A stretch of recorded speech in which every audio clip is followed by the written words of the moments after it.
When did you get your leather trousers amputated? I mean, talking about double denim, I mean, double leather is another. I felt like Elvis in the '67 comeback. The thing in terms of the clothing and the leather, yeah, they did. It did become part of that caricature. You know, I'm just sipping one of my cocktails, Michael. What do you think of it? Very, very nice margarita, Nicky. It's a bastardised version of a margarita, but anyway. In my When I did hand. Mick Jagger. Yeah, you asked me first. Sorry. Oh. It was. I'd like to think it was Versace met Ralph. Because I do think Ralph is God. Whenever I'm actually in a conundrum about whether I should have this or that, I go, what would Ralph do? What would Ralph do? Yeah. Not what Jesus would do. No, what would Ralph do? Tell me what the story is as to why you became Michael Van Clarke instead of just Michael Clarke.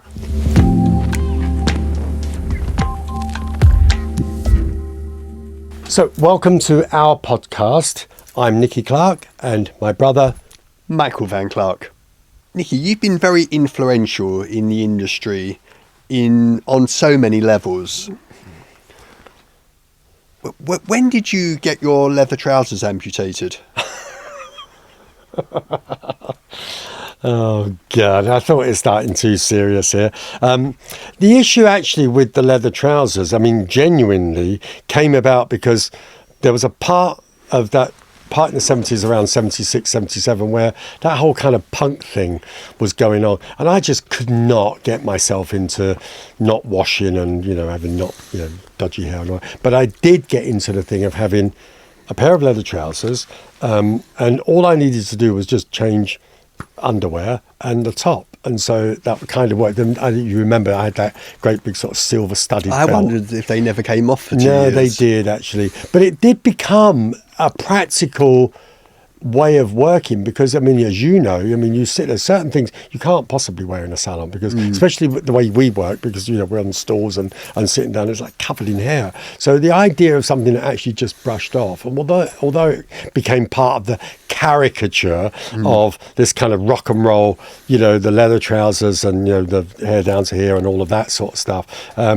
I mean, yes, it's easy. It was that, but there was a practical side to it, and there was an element before I opened the salon that was actually in the 70s when it was just part of that uniform.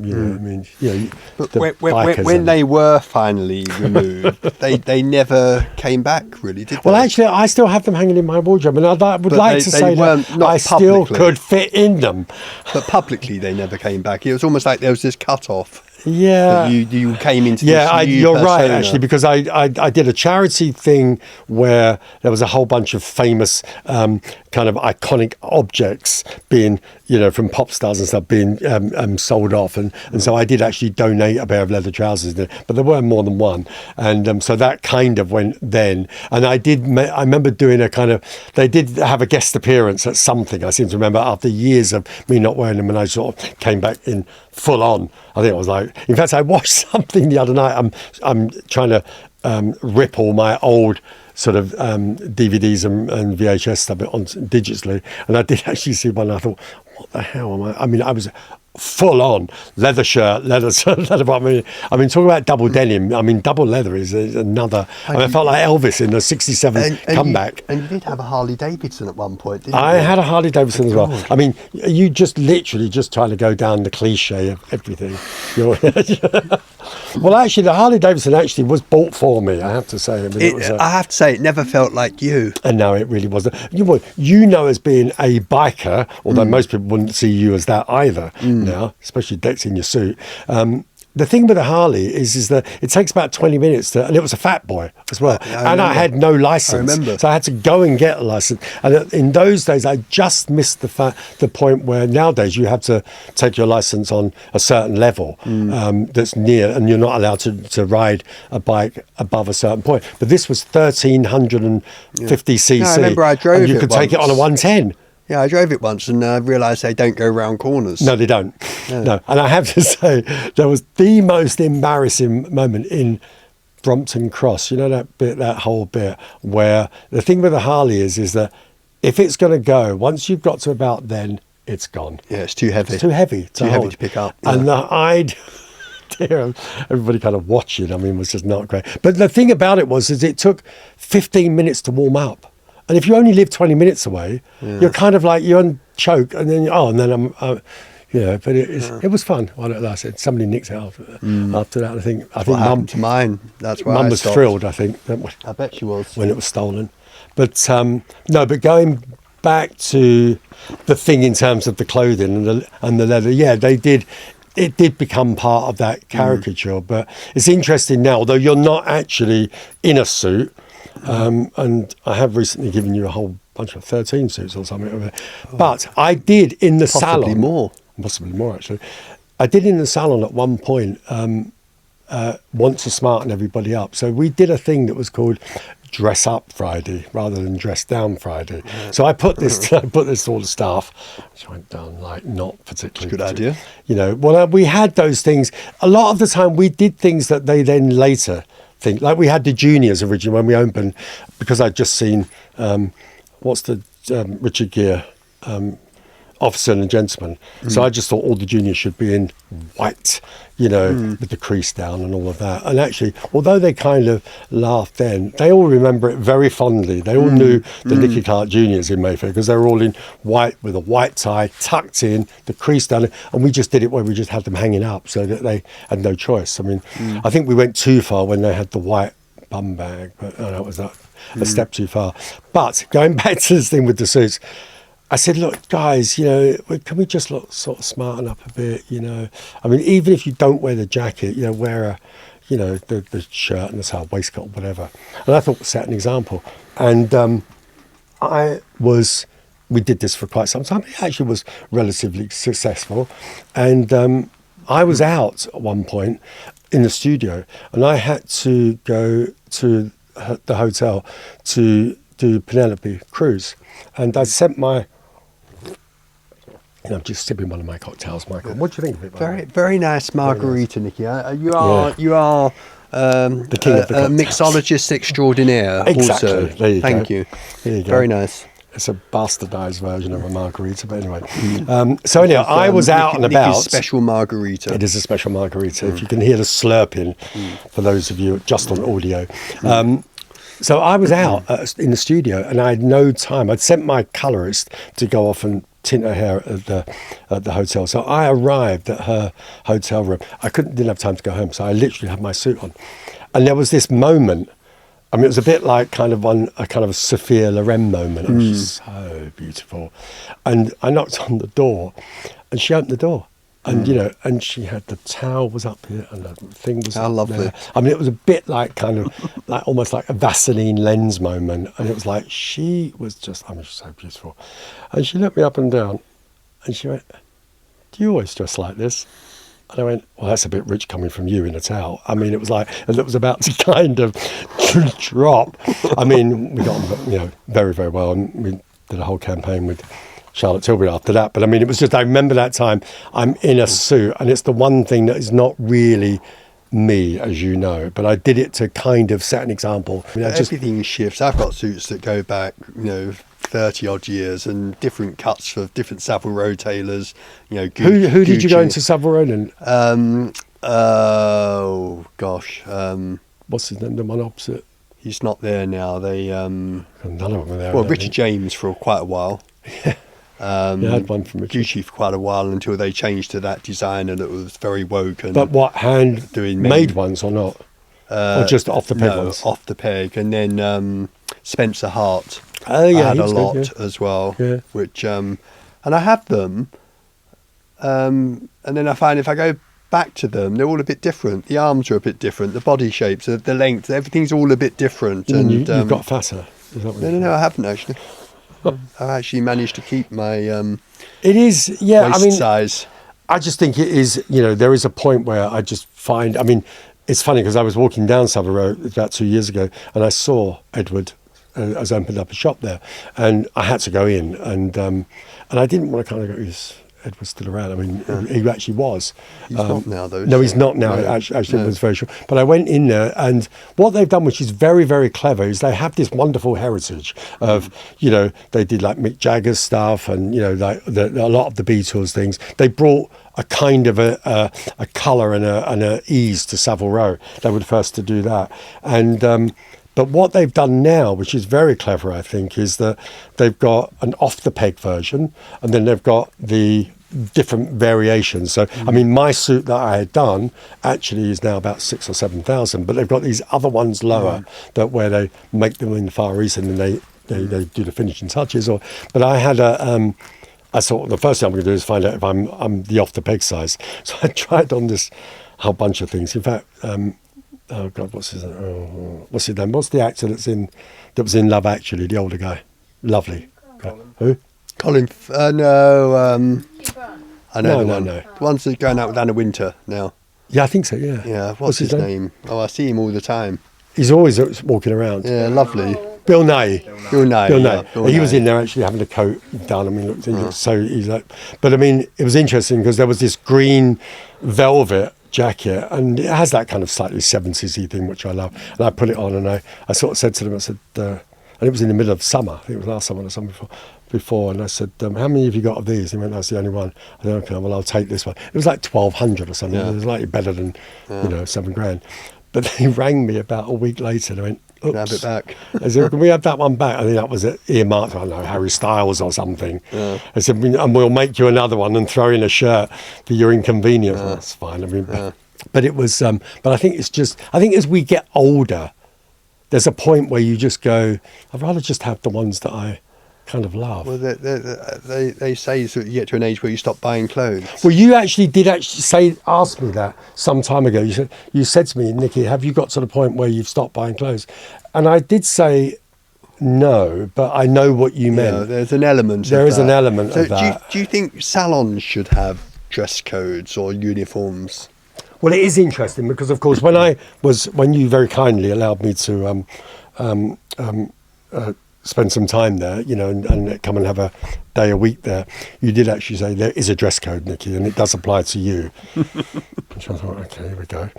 And I do think it's probably a decent dress code because, of course, it's not that strict. It's not too prescriptive. It's black, white, grey, or navy, or whatever it is. Yeah, no jeans. But I did think it was quite funny when I think it was about a week later, and I had a pair of navy cords on, but they were slightly worn. Yeah. I remember you saying to me, that's pushing it a bit. Fucking younger brother here.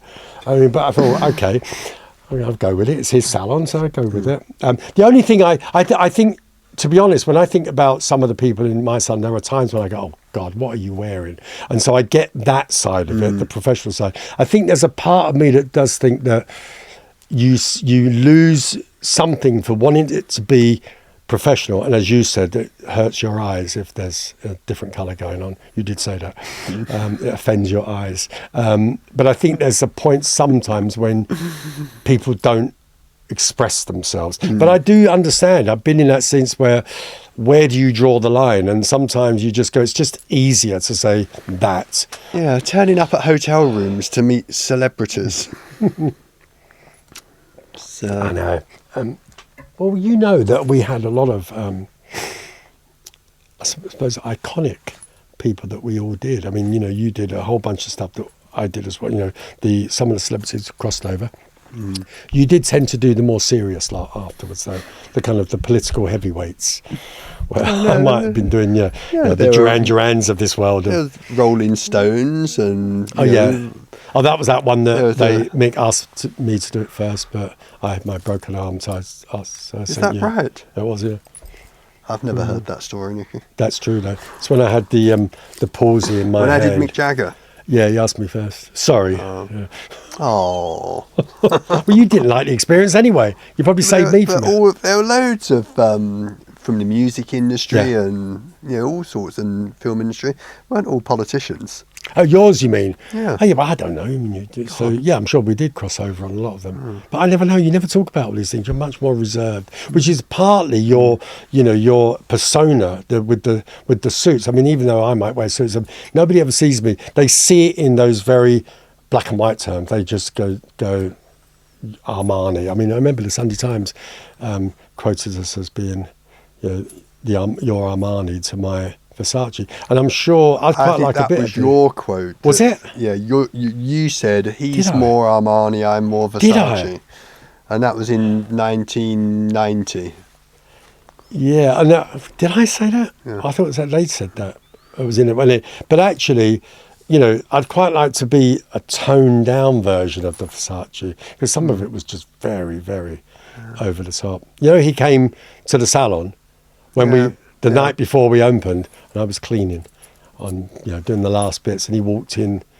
He didn't speak English, but with two bodyguards. I think it was the 75th Vogue anniversary shows at the time, and he'd obviously said, what is this place? Because I had like Versace like madness going on.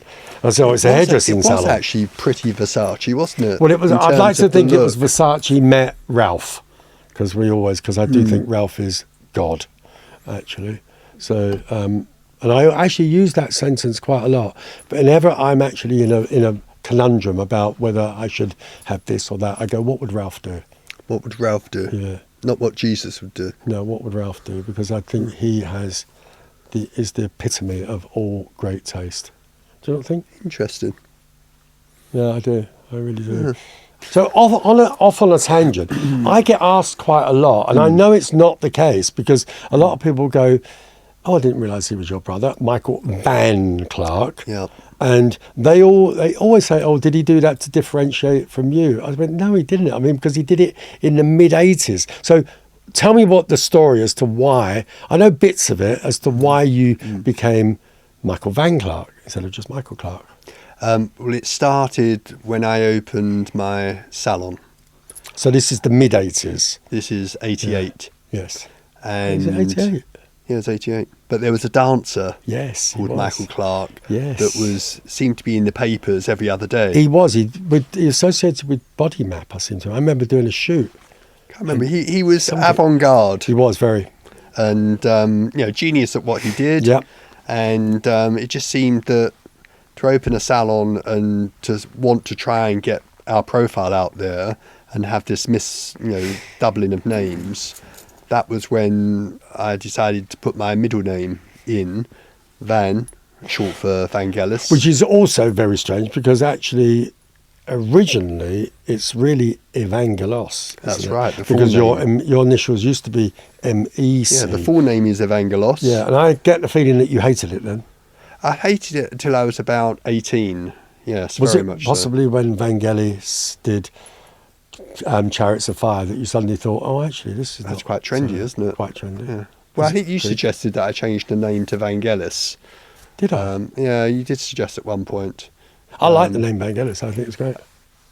I mean, essentially, it was about differentiating myself from Michael Clarke. Yeah. And that's why we started as Michael Van Clarke, and that's just stayed. But the funny thing was, about a year, 18 months into having our business, we used to go in on a Monday and take voice recording calls off the answer phone. Oh, right. Because we weren't open on Mondays. And a couple of Mondays, there was this recording to, call someone back at Sadler's Wells, or something about Sadler's Wells. And, there was a missing of phone calls, and about 3 weeks later, we finally got to connect. And it was someone asking us if I'd go and dance for a charity event at Sadler's Wells. Best idea, knowing your moves, really. Yeah, but I think my point is that there was still clearly this misunderstanding that even having changed my name, that someone running a charity event for dance thought that they were actually calling Michael Clarke the dancer. So did you call up and explain? I didn't offer myself, no. No, you said that shade of leotard is never going to work. Yeah, not a good look. But no, it is kind of interesting, because you have actually taken on more of the Greek heritage. I mean, certainly not just with using your name, but of course your children, or quite a lot of them have, because you have loads. Well, all the girls have a Greekish European first name. The boys both have middle names, Greek middle names. Yeah, you do. I know. Whereas mine aren't at all. Of course, in our family, there were 6 children, but of course the first 3, as was the way in those days, Dad just went off and just named them without even telling Mum, you know, and it was like, oh, that's a surprise. But of course, by the time it got to me, so we have Linda, Norma and Paul, all very English. And then, of course, Paul was supposed to have been called Nicholas. well, he was, because, of course, it's on the name day. He's meant to have my name. And so Dad came back with the birth certificate. Now I've called him Paul. I've called him Paul. Paul Henry as well. That went down well. Yeah. So I think by That's that his dad's time... name, Henry, wasn't it? Was Was his it? dad's name or someone No, in the it's his family? father's. No, Yeah, father's his father. name.